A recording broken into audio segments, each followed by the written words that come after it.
Led by those big names, the West started to reach out to new China in the second half of last century.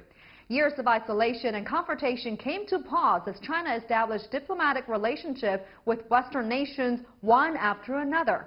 A new chapter of mutual understanding and cooperation opened since. However, new issues or even frictions came into sight while China's getting bigger. Is it a new phase we're getting into where we should give a second look on relations between China and the West? At the recent concluded Imperial Spring International Forum, I was glad to talk to some descendants of those great politicians. In the first half of our show, we're having Mr. Neil Bush, who's the chairman of the George H.W. Bush Foundation for U.S.-China Relations. And when we come back, I'll be joined by Ms. Nathalie de Gaulle, president of NBINOV, biotech upstart focusing on sustainable solutions. This is Dialogue. I'm Li Qiuyuan.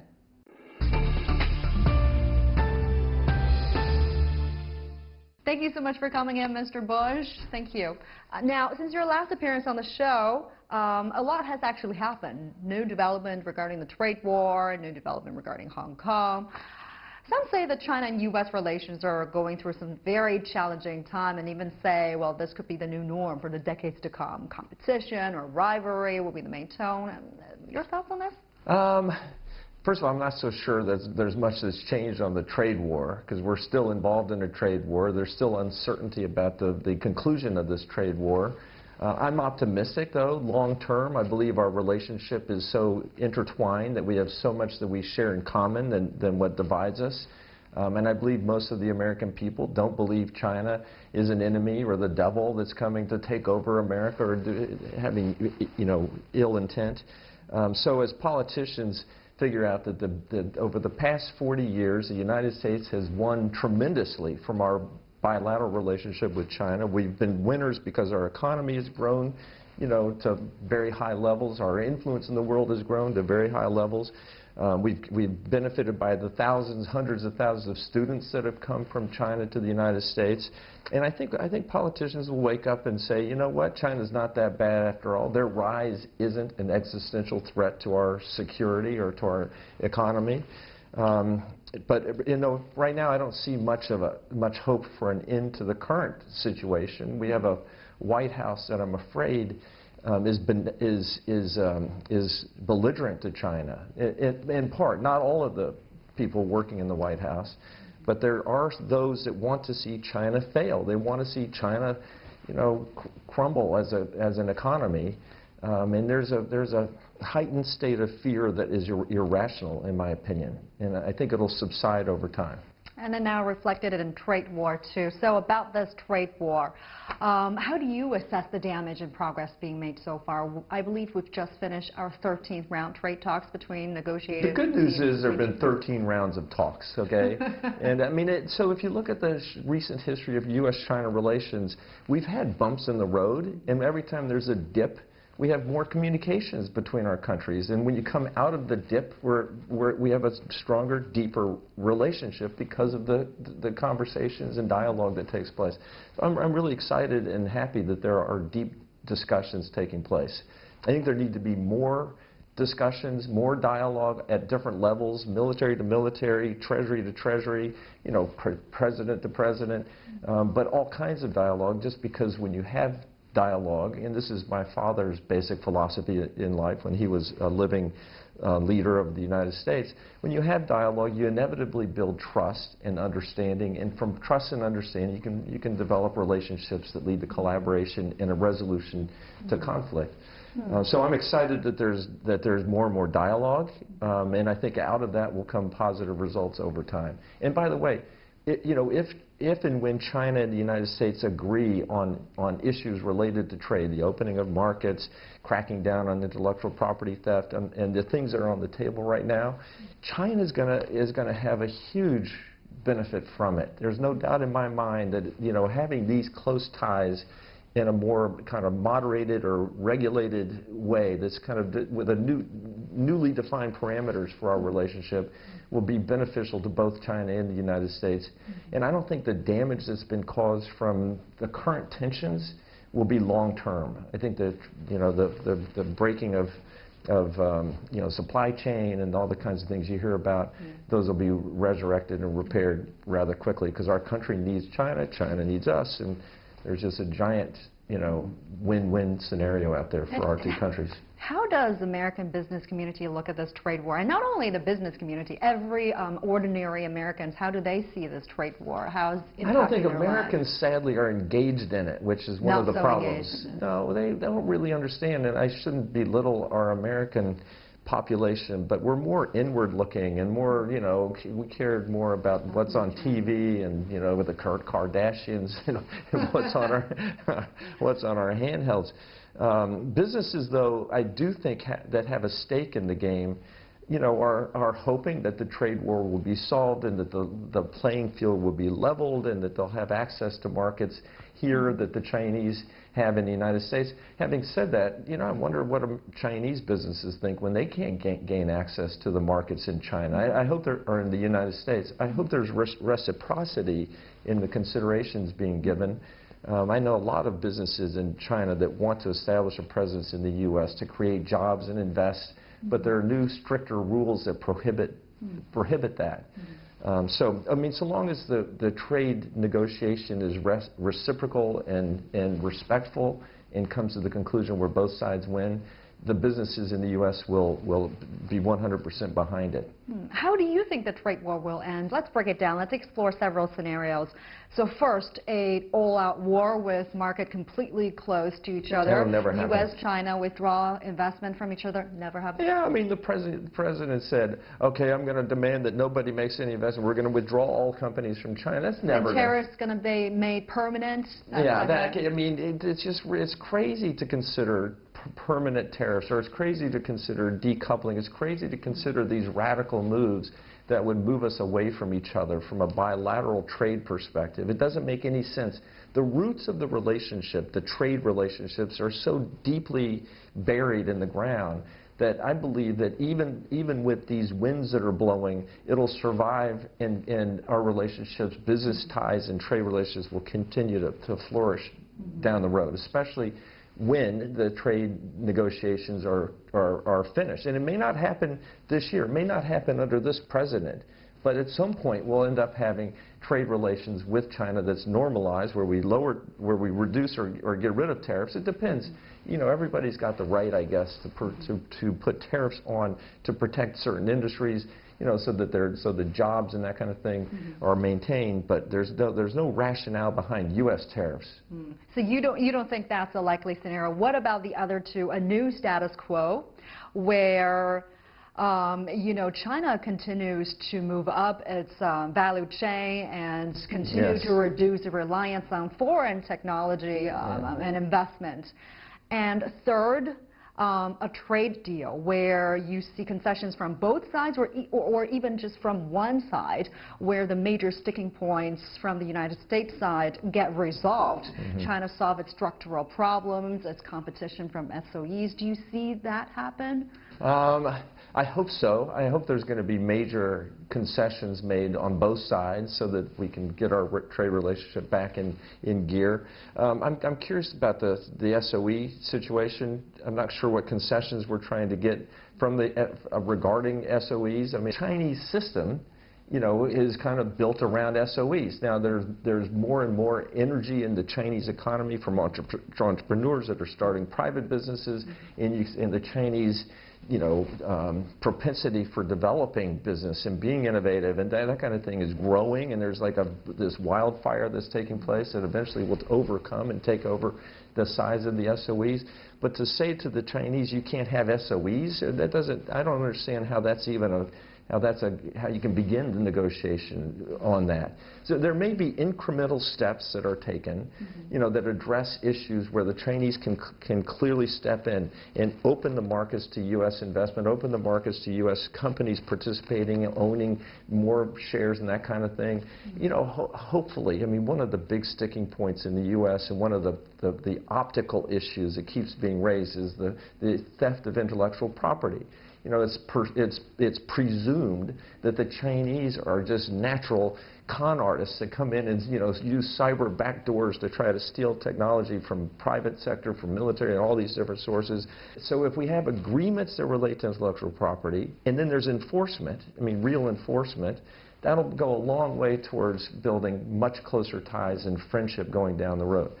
You know, having said that, there will always be people that hate China. There are people in America that don't like Americans. You know, we have 34% of the people that would jump off a cliff for the current president, in spite of the kinds of things he says and does, and the divisiveness of his attitude towards, you know, immigrants and people, and you know, it's. So you're not going to please 100% of the people 100% of the time, but I do think the bigger relationship, the forces of good will prevail, and we'll have, you know, better ties. Yeah. Now pivot to Hong Kong, the issue. Recently there was a controversial bill about Hong Kong that has been just signed into law. It's called the Hong Kong Human Rights Act, and Beijing is sharply critical about it, calling it interference in internal affairs.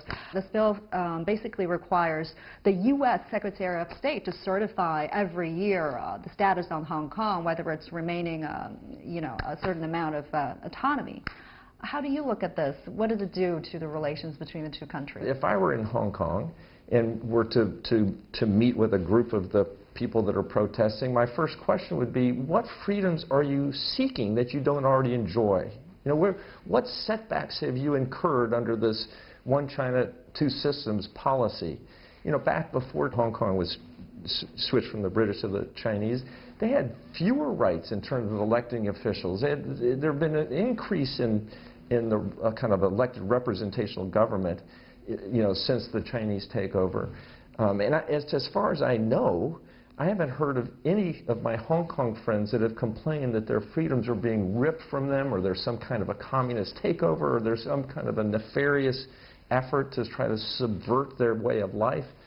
So I guess while of course as an American you can't help but want to support people that are protesting for freedom, the question is, what freedoms are they missing? Yeah, they're missing out on the true picture, though. So I know, it's like it makes you wonder whether there's something driving this movement, because people aren't out on the streets in some educated way, as far as I can tell. And I don't want to be offensive. There may be real core issues like income disparity. Maybe young people can't afford to live in Hong Kong, so they feel like their lives aren't as fulfilling as they could possibly be. Maybe there's a concern about so many mainland Chinese coming to Hong Kong and changing kind of the feel of Hong Kong in some cultural way. I mean, there might be underlying issues that don't relate to the lack of freedom that might be driving some of the protests. But if that's the case, let Hong Kong deal with it. I think it's not really appropriate for an American legislative body to intervene. Just to get to your first question, if I were in the Congress, I wouldn't have voted for it. Now, there are allegations saying that American money is fueling this, is funding this, and you know, these protest leaders, they've been received by high-level White House officials. How do you look at this? You know, I really don't know whether that's true. I assume it is. I mean, I assume that behind every movement, especially movements that are just trying to be disruptive to, in this case, China, there's going to be financial support and political support for it. I don't know how powerful those influences are on the size and persistence of the protests. It's kind of hard to believe that a little bit of money from the U.S. is causing this long of a persistent, you know, outcry. But it wouldn't surprise me. It's just disappointing, getting back to one of the original points, and that is that there are people in the United States whose fear of China is so fierce that they want to see China fail. They want to see it crumble. They want to see democracy flourish or something. I'm not quite sure what they want to see. All they want is something other than the Chinese Communist Party. Now, the U.S. is stepping into another election year. Whether President Donald Trump is going to get reelected or a Democrat, you know, rise on top, do you foresee any major foreign policy shift toward China? I hope so. I hope so. Yeah, I think the attitude towards China has been very adverse and negative. It may end up having a result that'll be great, because, after all the dust is settled, the demagoguery goes down, and if a negotiated agreement is reached on trade, which covers these other touchy issues, then it's going to be great. The relationship's going to be better, and we'll both win big, win-win on both sides. There was a poll that showed that a very large percentage of the American people don't view China as a threat, and yet politicians are screaming left and right, about China's, activities here and there. And it's been very discouraging, frankly. So how do you think the relation between the two countries can be better navigated, looking back on the lessons and experiences? I fall back to the George H.W. Bush style of government or leadership. My father was one who believed in dialogue and meeting and getting to know one another. And in fact, in his post-presidency, and starting in 2003, he hosted and personally participated in 5 Bush U.S.-China conferences where he brought leaders together to talk about the current relationship and looking forward. He believed in, and I believe in, and I think most people believe, that if you have dialogue covering different sectors of interest, including, president to president, military to military, treasury to treasury, all these different groups, then you learn from one another, and you develop a better knowledge and understanding, and out of that comes trust and closer ties. And Lee, the most important thing in my mind is, humans face challenges of sustaining life on Earth going forward. We have 8 billion people on the Earth today. It's going to grow to 10 billion by 2050.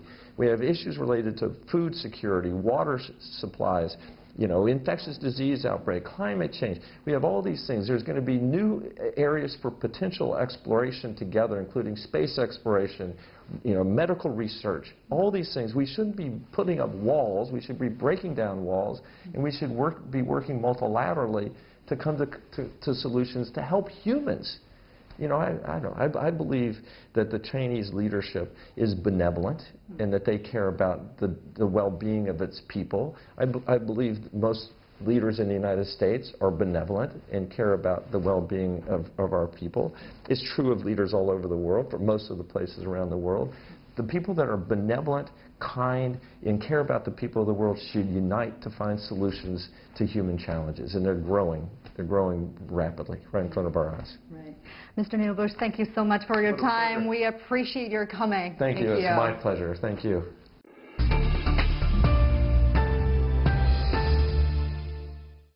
Ms. Nathalie de Gaulle, thank you so much for taking the time talking to us. Thank you so much for having me. Actually, France was the first Western developed country to establish diplomatic ties with China, and this can go back to 1964. And your great-grandfather, President de Gaulle, made great contributions in opening up that new chapter. I was wondering, as French yourself and a member of the de Gaulle family, how do you look at the relationship between China and France over the years? I think you can trace it back to the first conference my great-grandfather gave in January 1964, where for him, he was a very pragmatic person, and it was not possible to actually look at the world without China. It's a greater civilization. He used to say that China is a country older than history itself. So for him, it was absolutely impossible not to take China into account. And I think our two countries signed a partnership back in 1997 with President Chirac. And since then, we had former President Hu Jintao coming to our country. Very recently, President Macron came here twice, actually, opened Georges Pompidou Museum in Shanghai. So I really see it as an old friendship flourishing, because before even 1964, we had writers such as Voltaire who were very passionate about China, who had read Confucius. So it's a very old friendship, and I see it from a very positive perspective. I think it's going to be flourishing. This is your first time here at this forum. Yes. Any issues that you particularly find intriguing or you feel strongly about so far? Yes, well, the theme of the forum itself, I am myself working in sustainable development. I think we're going to face very strong issues. Climate chaos is not a joke. It's really happening right now. And I heard the Vice President's speech yesterday to open this forum, your Vice President, and he felt very strongly about and committed to fight climate change. And for me, in this world with a lot of uncertainties, you know, where you have, you know, some leaders who are not maybe agreeing with Paris Agreement, I feel very, you know, I feel relieved actually. And China. Yes, because I mean, again, you cannot do it without China. It's impossible to fight that. What ideas you're hoping to bring into the dynamics of the discussion here?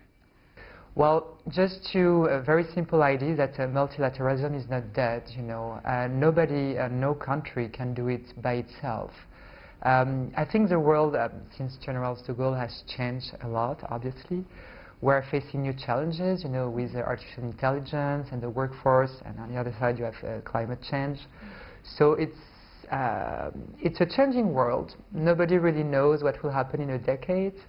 But like the only thing we got now, like certain, it's multilateralism, and even though United Nations and all these international instances might be not ideal, I think it's what we got and what we have to protect. And you're a very successful businesswoman. You founded several companies, explored many sectors, green technology, AI, cloud computing. So from that standpoint, how do you see China as a market? What kind of business opportunities do you see here? I see everything here.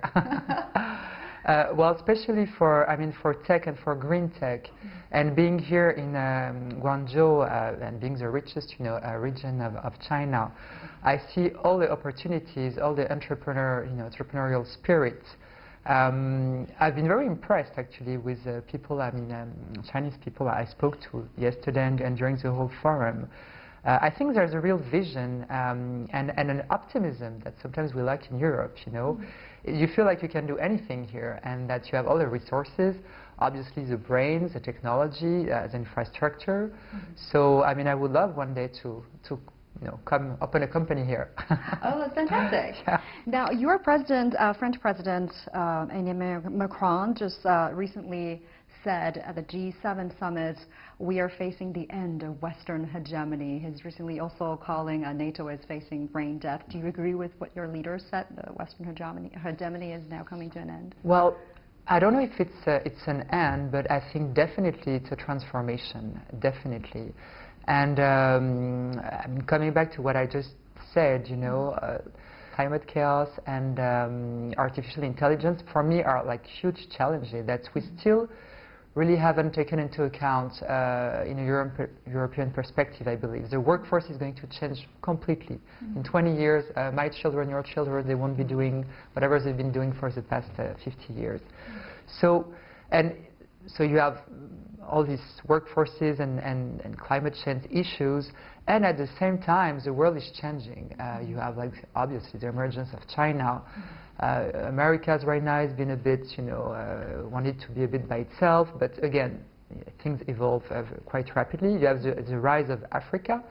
So I think I don't know if it's the end, but it's definitely a reshuffling, and everybody's trying to find its place and to fight this transformation and to actually try to.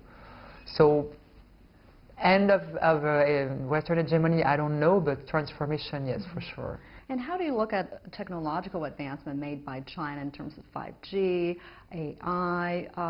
We have noticed that some of the advancements are not so welcomed in some of the European countries, citing national security concerns. I'm wondering, where do you stand on this? Well, I mean, I think for everybody to benefit from new technologies, we need obviously a clear set of rules, and everybody is doing, you know, by exactly the rules which are in each country. But then again, I mean, from a, you know, CEO perspective, from an entrepreneur perspective, I can clearly see the potential of, you know, developing in other countries and finding new markets. And again, I think when you come to civilization, you find a way that they only succeed if they cooperate. It's like it's a human biology thing. You know, you succeed if you cooperate. Fighting, and maybe short term is good, but long term it doesn't work that well. So for me, cooperation, especially in technology issues, will be something we cannot avoid, because at the end of the day, you know, it's just going to be, again, coming back to global issues. But the future you want for your children, and like the kind of society we all want to live together in the 20 years. So I don't see it as a threat, rather than first setting the rules, and after that cooperating together to just develop it. Mm-hmm. Now, about the Belt and Road Initiative, Italy has signed on this, while other European countries are still a little skeptical about it, considering the concerns on Europe unity or security concerns, or either markets access competition. So, how do you look at this initiative? Well, I mean, the initiative itself, I think it's been since, well, the Second World War, like the biggest initiative the world has ever seen. So congratulations on that. That's one. Second, I was hearing yesterday a former Prime Minister of Belgium having a very interesting discussion topic for the opening remarks. He said that, us as Europeans, after the whole Brexit things has ended, fortunately, but it's just happening, we actually need to sit together as Europeans and have a bilateral discussion with China. And I think this is, I fully agree with that. I mean, I'm not saying initiative is good or is not good. It's just we need to speak in a united way as Europeans with China, and to decide together, but really governments to governments, European governments in a way with Chinese governments, how and when and what will be exactly the point of cooperations we can have together. And the fact that Italy is doing it, maybe not France, Germany, maybe not Germany, for me it's a bit of a pity, because I really believe that now with the new world, us as Europeans, we should speak with one voice. So I agree with the former Prime Minister. Once the Brexit story is out, we might actually have this big Chinese-European bilateral meeting and decide together about including the initiative. So how do you envision EU's relationship, or European countries' relationship with China in the future, and how is that going to impact your business and yourself? Well, certainly it's going to impact many businesses. I think it's an opportunity. I mean, I see it as an opportunity to be able to, well, first of all, I've been welcomed very well here, and I can see the potential, the huge potential that it can be to create a company here and to exchange on all these tech subjects. And so yes, it's going to change a lot, but I think for the best. Yeah. That Belt and Road Initiative, how do you think it can be better accepted by Europe? Well, again, I mean, I'm not talking, here on an official point of view. It's just me, Nathalie Gaulle speaking.